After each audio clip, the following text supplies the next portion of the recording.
রাস্তার ধারে একপাশে ছিটকে পড়া ট্রাইপডটা সযত্নে তুলে নিল শুভ্র। চোখের সামনে এনে ভালো করে খুঁটিয়ে দেখতে লাগলো। দু এক জায়গায় মাইনার একটু ক্র্যাক পড়েছে, তবে রাবার কোটিং গ্রিপ ছিল, তাই বেশি ক্ষতি হয়নি।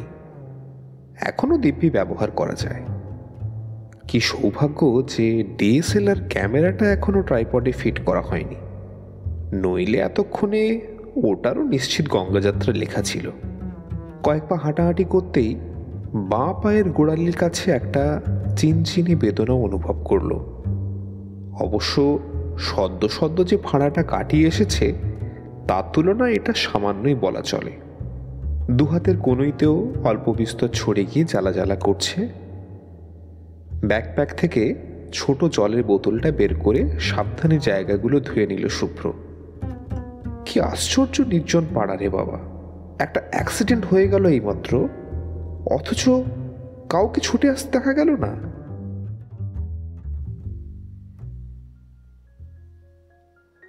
নমস্কার শ্রোতা বন্ধুরা, চলে এসেছি গল্পদ্রুম চ্যানেলে আরও একটা সুন্দর নতুন অনুগল্প নিয়ে। আপনাদের স্বতঃস্ফূর্ত মন্তব্য, লাইক, কমেন্ট এবং শেয়ারে সত্যিই আমরা দিনের পর দিন সমৃদ্ধ হচ্ছি। এভাবে আমাদের পাশে থাকুন। আর প্রতিবারের মতোই গল্প শুরুর আগে চ্যানেল সাবস্ক্রাইব করার ছোট্ট অনুরোধ জানিয়ে গেলাম। আসুন শুরু করা যাক আজকের ভৌতিক অনুগল্প, নবাবের কাবাব। বাংলার এক উঠতি ফুড রিভিউ ইউটিউবার হিসেবে শুভ্র ইতিমধ্যে বেশ কিছুটা পরিচিতি পেয়েছে। মাস ছয়েক আগে পাওয়া সিলভার প্লে বাটন ওর আত্মবিশ্বাস আর জনপ্রিয়তা দুটোই বেশ কয়েকগুণ বাড়িয়ে দিয়েছিল। 1 মিলিয়ন সাবস্ক্রাইবার পাওয়ার দৌড়ে দূরত্ব আর সামান্যই। ইচ্ছে ছিল উপার্জন বাড়লে এবার কলকাতার বাইরের জেলা অথবা ভিন রাজ্যগুলোতেও পাড়ি দেবে। কিন্তু বিধিবাম, হঠাৎ মহামারী আর লকডাউনে যৌথ করাঘাতে মাস তিনেকের জন্য সব পরিকল্পনা ডিপ ফ্রিজে সংরক্ষণ করে রাখা ছাড়া আর কোনো বিকল্প পথ খোলা ছিল না। কিছুদিন হলো লকডাউনে ম্যারাথন পর্ব শেষ হয়েছে। স্বাস্থ্যবিধি মেনে একটু একটু করে স্বাভাবিক ছন্দে ফিরছে জনজীবন, যদিও পাবলিক ট্রান্সপোর্ট এখনও যথেষ্ট অনিশ্চিত। শুভ্র উপার্জন এখনও ততটা বলিষ্ঠ নয় যে নিজের বাহনের ভরসায় দূরে কোথাও পাড়ি দিতে পারবে। তাই মোটামুটি কলকাতা শহর বা শহরতলির আশেপাশে ফেমাস ফুড স্টপগুলোই আপাতত এক্সপ্লোর করার জন্য বেছে নিয়েছে। অতিমারির প্রকোপে স্ট্রিট ফুড আর রেস্টুরেন্ট বিজনেস যে ভীষণ রকমের নাড়া খেয়েছে তা 2-4 দিন ঘোরাঘুরি করতেই বুঝতে পারল শুভ্র। অনেক ভালো ভালো জায়গায় এখনও ঠিকমতো ওপেন হয়নি। হোম ডেলিভারির অ্যাপগুলোর দৌলতে কোনো রকমে টিম করে জেগে রয়েছে। কবে যে পরিস্থিতি স্বাভাবিক হবে তা এখনও কেউ বলতে পারে না। আজ ও ডক এলাকার যে প্রান্তে এসেছে সেখানে নিজের উদ্দিষ্ট জায়গাটা আদৌ খোলা পাবে কি না সে ব্যাপারে এখনও অনিশ্চিত। তার উপর ক্যাব থেকে নামতে না নামতেই যা তা রকমের একটা বিপর্যয় হয়ে গেল। রাস্তা পার হওয়ার সময় বিপরীত দিক থেকে দ্রুত বেগে ছুটে আসা একটা বেপরোয়া বাইককে পাশ কাটাতে গিয়ে হুমড়ি খেয়ে পড়ল একপাশে। সজোরে ল্যাম্পপোস্টে মাথাটা ঠোকা গেল আর হাতে ধরা ট্রাইপডটা ছিটকে গেল খানিক দূরে। কয়েক মুহূর্তের জন্য চারপাশটা কেমন ব্ল্যাকআউট হয়ে গিয়েছিল। সমে ফিরতে আরও বেশ খানিকটা সময় লাগলো। আজকের মতো ট্রিপ ক্যান্সেল করে ফিরে যাবে কিনা ভেবে নিয়ে দেখলো এতদূর যখন এসে গিয়েছে তখন একবার অন্তত খোঁজ নিয়ে দেখাই যাক নবাবের দোকানটা আদৌ খুলেছে কিনা। সেরকম হলে পরে না হয় আবার আসা যাবে। গুগল ম্যাপের লোকেশনটা এখনও হাঁটা পথে মিনিট 3 দূরে। কর্তব্য স্থির করে সেদিকেই মন্থর পায়ে এগুলো শুভ্র। উৎকৃষ্ট আর অথেন্টিক মোগলাই খানার জন্য একসময় এখানকার পথঘাট গমগম করত। শোনা যায় বর্তমানের বিখ্যাত ফুড জয়েন্টগুলো এই অঞ্চলের বিরিয়ানি আর কাবাবের পুরনো রেসিপিগুলোকে ফলো করে মাত্র। শুভ্রর আজকের লক্ষ্য তেমনই একটা সুপ্রাচীন কাবাব আউটলেট। গুজব আছে দোকানের প্রকৃত প্রতিষ্ঠাতারা নাকি স্বয়ং নবাব ওয়াজেদ আলীর জন্য কাবাব বানাতেন, অবশ্য সেই জনশ্রুতির জন্যই দোকানের নাম নবাবের কাবাব হয়েছে কিনা তা বলা মুশকিল। দোকানের সামনে পৌঁছে অবশ্য বেশ হতাশ হতে হলো শুভ্রকে। ঝাঁপ বন্ধ। লকডাউনের পর থেকে আদৌ খোলা হয়েছে কিনা সেটাও বোঝা মুশকিল।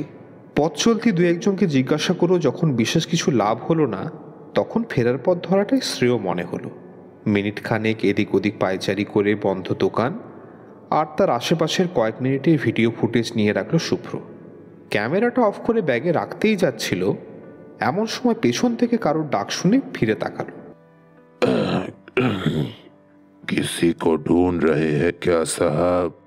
না না, কাউকে খুঁজছি না।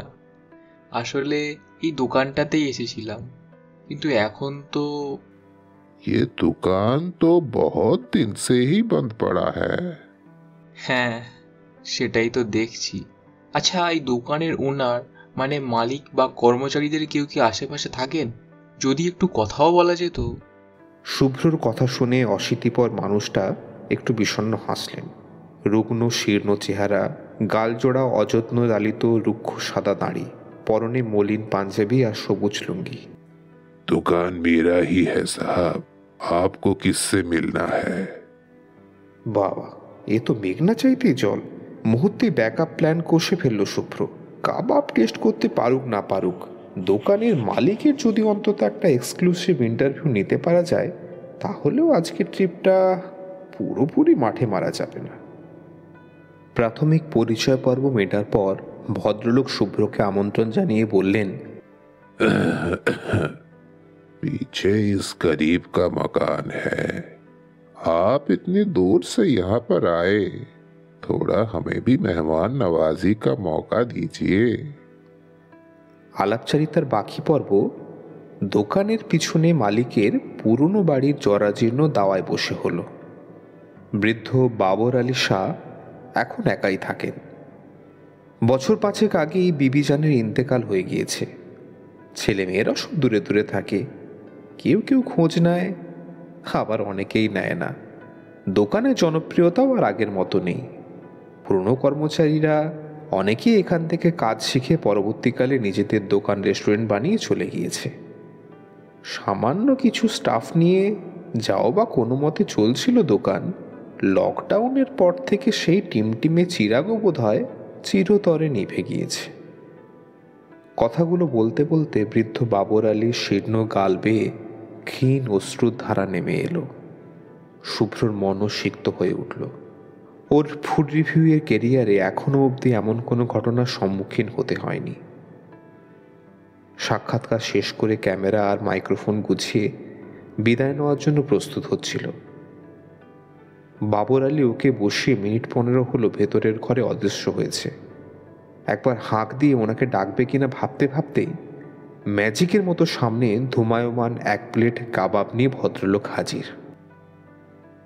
घर में थोड़ा सा गोश्त था, ऊपर वाला भी नहीं चाहते मेहमान खाली पेट लौट जाए। बहुत दिन बाद इधर कोई आया।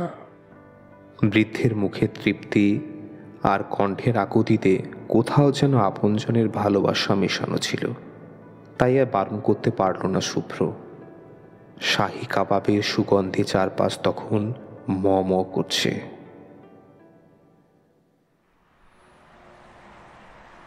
একটা রোড ট্রাফিক অ্যাক্সিডেন্টের খবর পেয়ে ওয়াটগঞ্জ থানার পুলিশ যখন অকুস্থলে পৌঁছল, তখন চারপাশে ভিড় জমে গিয়েছে।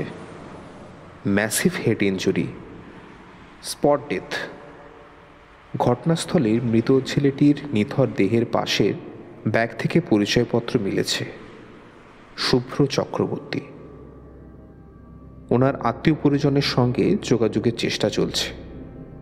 আশ্চর্যের বিষয় হলো, ব্যাগ থেকে উদ্ধার হওয়া বাকি জিনিসপত্রের সাথে যে ক্যামেরাটা পাওয়া গিয়েছিল সেটা কিন্তু তখনও সচল ছিল, যেন এইমাত্র কেউ শ্যুট করার জন্য রেডি করে রেখেছে। তবে রেকর্ডিংয়ে যে একমাত্র ভিডিও ফুটেজটা পাওয়া গিয়েছে সেটা যে অনেক দিন আগে শ্যুট করা হয়েছে সে ব্যাপারে পুলিশ নিঃসন্দেহ।